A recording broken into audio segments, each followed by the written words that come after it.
What's up? It's Matt back on the road, headed to Western Kentucky to shoot some America's Best Restaurants. But we had to pull on the side of the road. I got this man, Dan Richer. Not poor. You're going to be richer after you hear what he has to say in a minute. We'll be back in a second.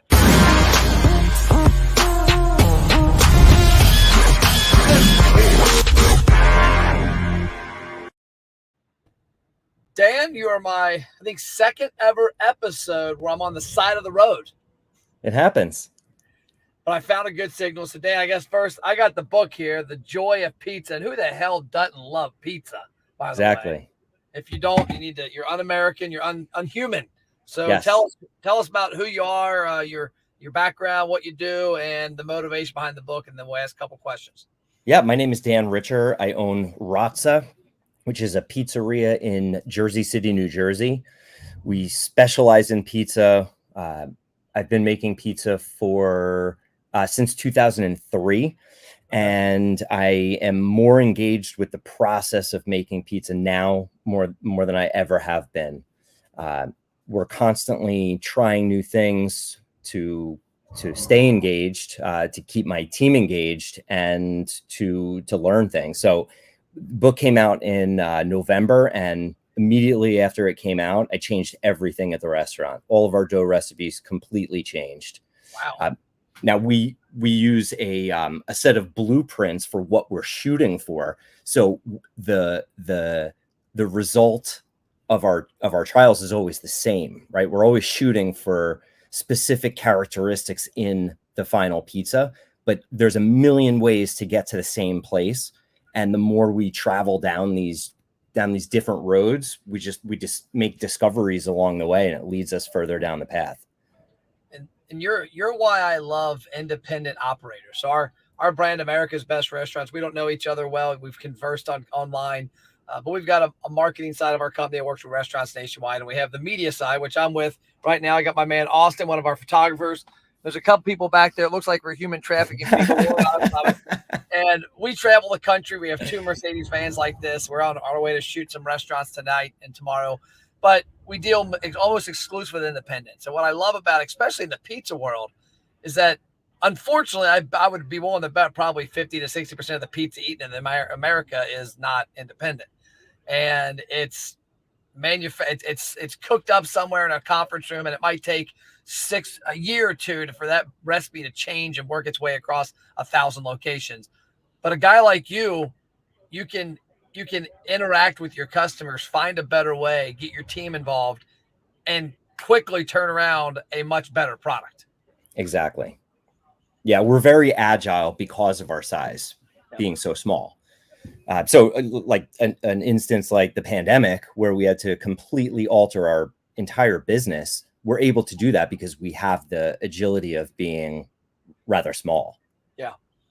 What was the motivation behind the book? And by the way, get online, go to the website. I think I've got it on here. I'm going to click a little button here. Go to his website, razanj.com, and there's a tab on there where they can check out the book. What was the motivation behind the book?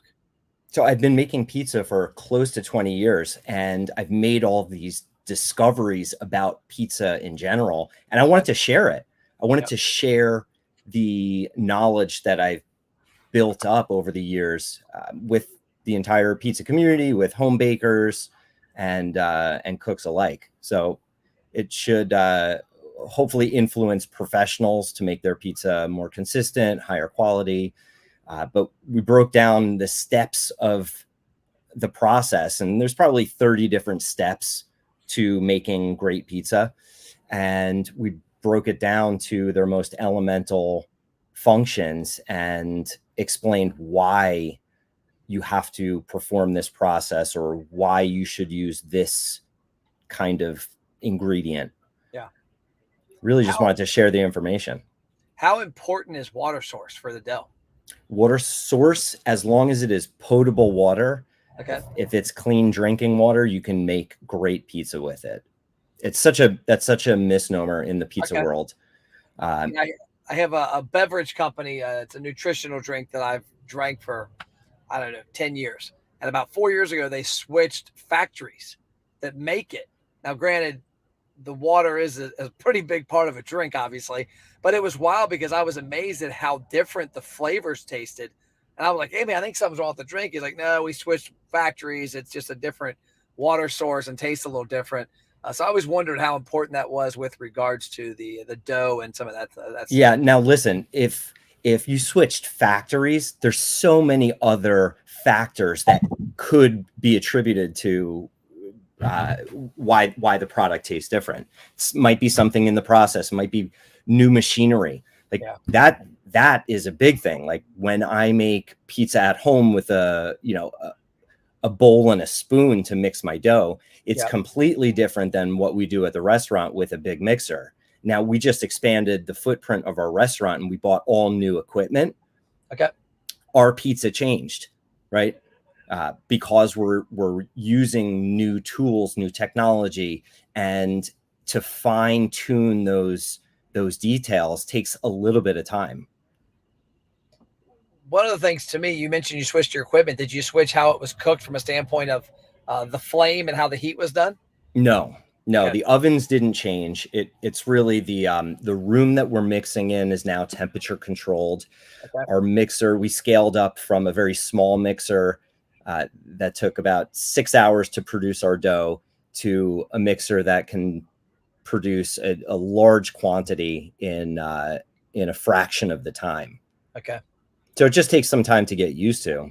Yeah. But pizza making is a full sensory experience. You have to be aware of all of the environmental factors that go into producing a great pizza, like your temperatures, your room temperature, the temperature of your refrigerator, the temperature of your flour. Everything matters. What would be some of the advice you would give independents? You've been doing this a long time. What would be the advice you'd give another independent restaurant that's trying to up their game? Where can they start to really start to break down? Because you've got toppings, you've got sauce, you've got the dough, you've got how it's kneaded, you've got, like you're saying, the storage of it. Where would you tell an operator, hey, if you want to really start to up your game, start here and work through this? So first and foremost, education and knowledge is super important. So I spent 15 years reading bread baking books, French bread making techniques, so I could understand pizza dough a little bit more. Okay. It's those things. Think like a cheesemaker, right? Study cheese making to see how cheese flows and melts at different temperatures. Okay. Be curious. That's the biggest thing for me. I'm innately a very curious person. And when I feel that itch of curiosity, I go at it. And I want to learn as much as possible about the things that get me energized, right? So that's one thing. And then just keep at it, keep going. Somebody told me once that the restaurant business, success is really how much gasoline you got in your tank, right? And you got to make sure you keep filling your gas tank. So if you feel run down, get rest. If you feel like you need to meditate or exercise, do those things for you to make sure you have enough gas in your tank to keep pushing. Yeah, and you're spot on there, especially the last 2 years. I mean, you've had to tap into every damn reserve you have if you're a small business owner and especially a restaurateur because of all the different elements hitting you. What was one of the biggest things you took out of the past couple years and maybe changes in your business as you move forward? Oh man, everything from first of all, I love human interaction a lot. I didn't realize how much I enjoy guests walking into our restaurant and taking care of them.